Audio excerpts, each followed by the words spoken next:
third. Cavs and Pistons. The series is tied at 2. And in the first quarter, the Pistons are down 1. It's not for long. Sar Thompson flex that pass. Cade Cunningham. They're setting the tone early for the Pistons. Second quarter now, Cavs down 45-32. The strip, and then Jenkins to Thompson. It's a 15-point Pistons lead.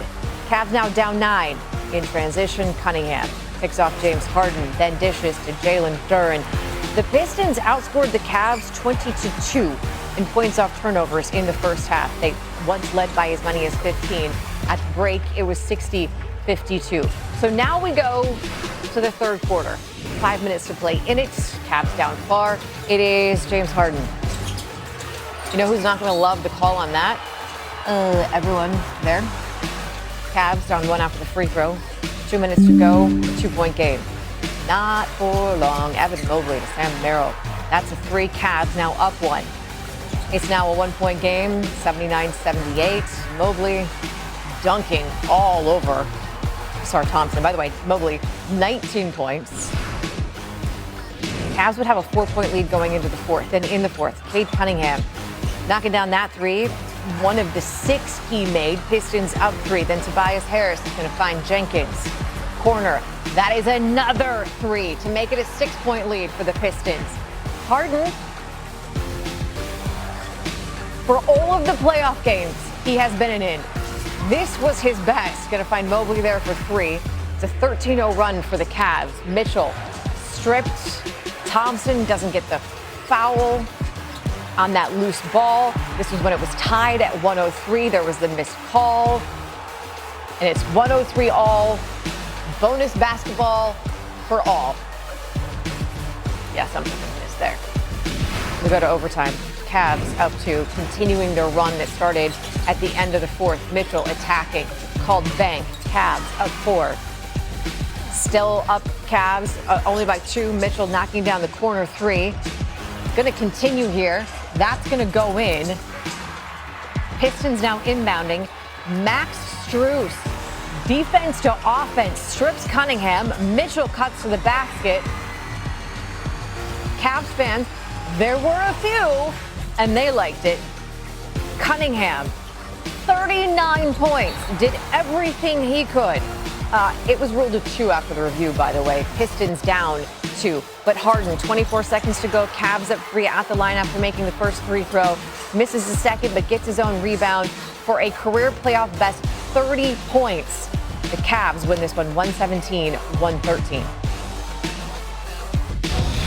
I've only been here 2.5 months, you know what I mean? So, like, the things that we were going through is all new, you know? So, like, learning how to be, you know, a second option and feed and play off Donovan, you know, when to be aggressive, you know, when he has it going. Like, last game, second half, like, he did some things that we haven't seen in a very, very long time, you know what I mean? So it's like, you know, and he's capable of doing that every single game. So, you know, finding when to be aggressive, when to be a playmaker and things like that. So, and then offensively finding what works for us, you know, for me to be successful, to get guys, you know, shots and open looks. So it all comes together, and I think we're building in the right direction.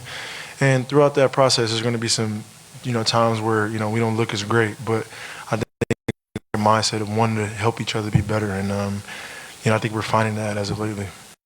So the good news here for Cleveland is that the Cavs have an 11-1 series record when leading a series 3-2. The bad news is that one loss came against the Pistons, but that was also many years ago, back in 2006. Either way, the math is now in Cleveland's favor following 3 straight wins.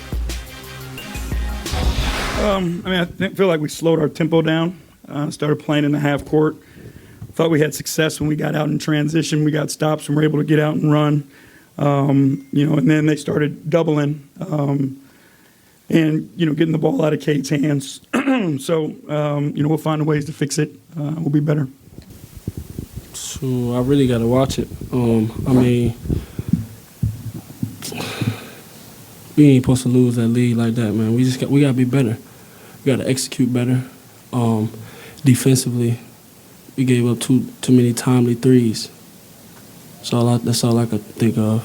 Definitely stings. Not doesn't feel good. Home court, I thought we did a lot of good things tonight to put us in position to win. Just didn't close the game. Didn't play at the level that it takes to win this game. So, stings for sure. Well, the final 3 minutes of regulation and all of overtime were essentially dominated by the Cavs. Cleveland trailed by 9, then they outscored the Pistons 23-10 in that time frame. Detroit went cold from beyond the arc and, well, kind of everywhere, while Cleveland shot 50%.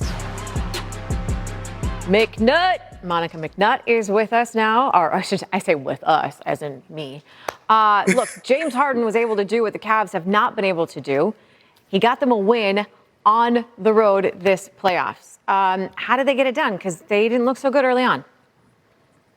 No, they didn't, Briscoe, at all. I got to give James Harden, a ton of credit. And people might even point to the fact that he still had 6 turnovers in this ballgame. But when his team needed him the most, he was able to step up. I mean, he shot the free throws really well, and he was just effective in terms of getting to the paint and knocking down big threes. When you look at that overtime period, though, it was Donovan Mitchell who had 7 points in the overtime that really carried his team through. He was fantastic in the clutch. But along the way, I thought that the Cavs found themselves. Max Strus was a huge role player down the stretch in the fourth quarter as Cleveland forced overtime. That was a really, really impressive win. And to me, it indicated, even though these guys have not had tremendous team success in the postseason, we saw the stat during the game that James Harden had played in 96 playoff games. The experience from the Cavs showed. Okay, so if they found themselves, what are you going to say now about a Pistons team that had the lead and let it slip away? The strategy from the first series began to rear its head. Cade Cunningham is having a terrific night until late, right? They obviously made him uncomfortable. I thought the exact opposite of what you saw from the Cavs. The inexperience showed up. And the Pistons were having sort of a dream night as far as their shooting is concerned, but in clutch time, that shooting began to dry up, and that wasn't just Cade Cunningham. And unfortunately, even though statistically they only were credited with 1 turnover in that fourth quarter, you could just feel the momentum of the moment sort of slipping away from them ultimately. So they are going to have their backs against the wall. I do think this team's grit and intensity is real. They are a legitimate #1 seed. They are inexperienced, but I'm really excited to see how they come back out in Game 6. There you go, because we do get another game. Game 6 it is. McNutt, thank you. Game 5, after both teams won their first 2 games at home, advantage goes back to the Pistons. In fact, Cleveland has not won a single game on the road this postseason. 6-0 at home, 0-5 away. They're just the 3rd team all time with that split through 11 playoff games. NBA reporter Jamal Collier is on the scene in Detroit. So, Jamal, why are the Cavs confident heading into tonight's game despite being winless on the road in these playoffs?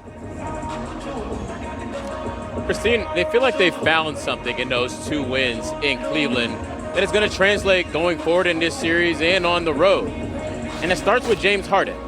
In those first 2 games of the series, he had the ball in his hands more often than he did even in the first round. And that usage rate, they just kind of dialed it back in games 3 and 4. Not anything dramatic. He's still second on the team in usage rate behind Donovan Mitchell. But just freeing up Harden to not be overburdened on offense has allowed them to play faster. It's allowed Mitchell to have the ball initiating more often. And we saw those big, gaudy turnover numbers that we saw from Harden in games 1 and 2. 11 in the first 2 games, only 5 in these last 2 games.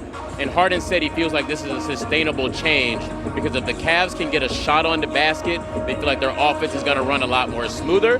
And they feel like that's something they can carry forward, whether that's home or road, knowing that they're going to have to win a road game in order to advance in this series. Yeah, for sure. We'll see if they're able to make that shake tonight. On the flip side, All-Star Jalen Duren continues to struggle. What is he saying about breaking out of that? Well, he has said it's no excuse. He knows that he has to be better. He knows he has to be more aggressive. And the Pistons are just preaching confidence in him. That started in the last game, in Game 4, down the stretch, where J.B. Bickerstaff went back to Duren despite him struggling in that game. And he said, look, you don't just go away from guys because they're not playing well. He wants to instill belief, instill confidence in his, all-star from the season because they know they're going to need him going forward. It's been a big reason for this team has gotten so clogged up on offense. You see the struggles from Cade Cunningham late in the games, the turnovers that he's had. That's because their spacing has been so off when you don't have Jalen Duren playing well on the inside. The Pistons know they're going to need him, and they're going to need him at his most confident here if they are going to be able to close this series out. Yeah, this postseason, Duren's been held to single-digit points in 5 of his 11 games after scoring in single digits the 6th time in 70 regular season games.